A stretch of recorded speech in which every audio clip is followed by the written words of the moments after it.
Got my little mojo on there for a minute. Okay. So, does anybody recognize that song, the name of the song? That's Georgia on My Mind. Does anybody know who's the most famous person who sang that song?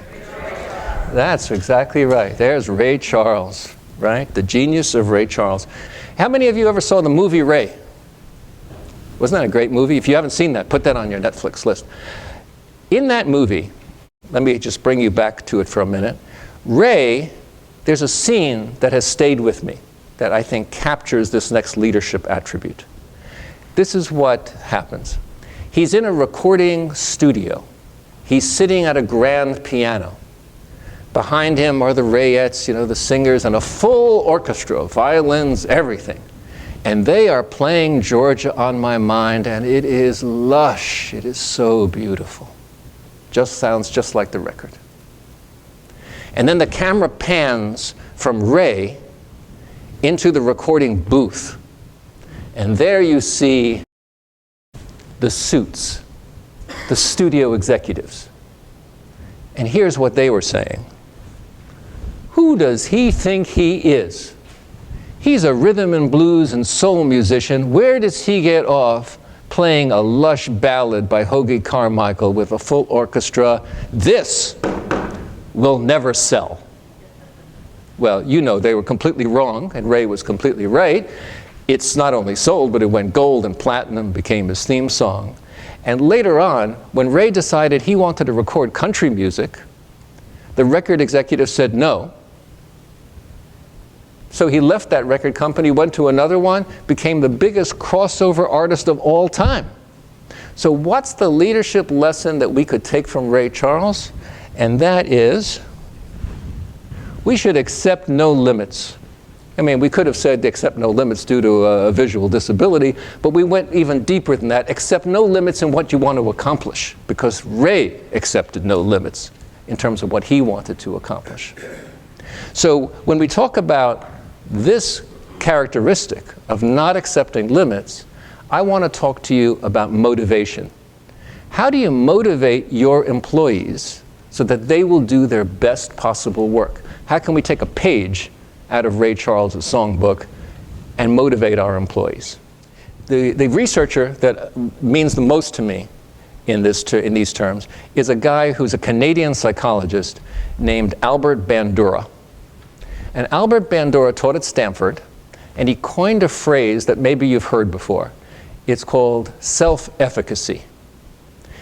People with a high degree of self-efficacy, they have a high belief, a strong belief, that they can accomplish difficult things.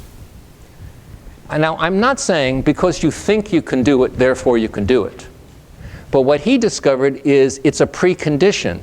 If you believe you can accomplish difficult things, that you can solve intractable problems, you have a much greater likelihood, because you'll work very hard at it and you won't be afraid of failure, you'll keep trying. That's what people with high self-efficacy, you might think of it as confidence. They have a strong confidence that they could do it if they keep trying hard enough. According to Albert Bandura, there's two ways to build the self-efficacy of your employees. And here are the two ways. The first one is goal setting, and the second one is called mastery experiences. But I'd like to show you where a lot of leaders go wrong in this respect too. When you work for an organization, I worked for a big school system, I worked for colleges, I worked for consulting firms, they almost always set their goals so high that the employees become demoralized. You had this experience? You have? Where people look at the goal that's set and they say, oh my God, we're never going to be able to reach that. And they kind of give up hope. What Albert Bandura says is, yes, set goals, but set what are called stretch goals. Stretch goals are goals that you have to stretch for. You got to work to get them, but they can be reached. That's a stretch goal. If you set goals that are like that, here's what your employees say. My boss is reasonable. We could probably do that. It's not impossible. He's asking us to do what we probably can do if we try really hard and band together. So that's the first way you set the right kind of goals, stretch goals. The second way to build the self-efficacy or the confidence of your employees is through something called mastery experiences. And that is, when we have a success, it gives us the strength to carry on and try again.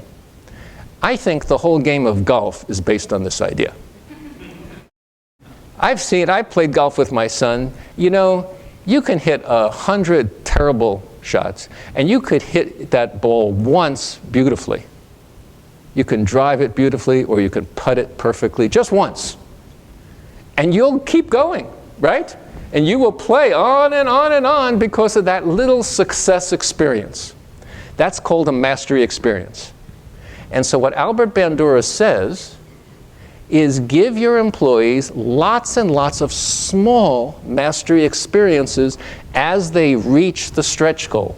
That every little increment that they succeed in, you celebrate, so that they say, hey, we did that, maybe we could do this. Oh, look at that, we got that high, maybe we could take a step further. If you do that, typically what happens in most businesses is they show you a graph of the goal, and they show you where your performance is, and there's a big gap. And everybody gets really sad and frustrated and starts pointing fingers, and it's ugly. But the people that I know who do the best job keep measuring incremental progress so people see their gradual mastery experiences. I used to produce my own graphs, and I think that's what you should do also. Because if you only take the company's graphs or the graphs produced by the state or some national organization, it always shows the big gap in your performance. If you produce graphs, you'll show your employees and your customers, look at the progress we're making. I'm not saying to deceive them, because you still have to reach that ultimate goal someday, but in the meantime, the progress itself gives you this feeling that we don't have to accept limitations put on us. That's what we can learn from Ray Charles. Take the responsibility instead of saying, we can do anything if we do it the smart way, the Albert Bandura self-efficacy way.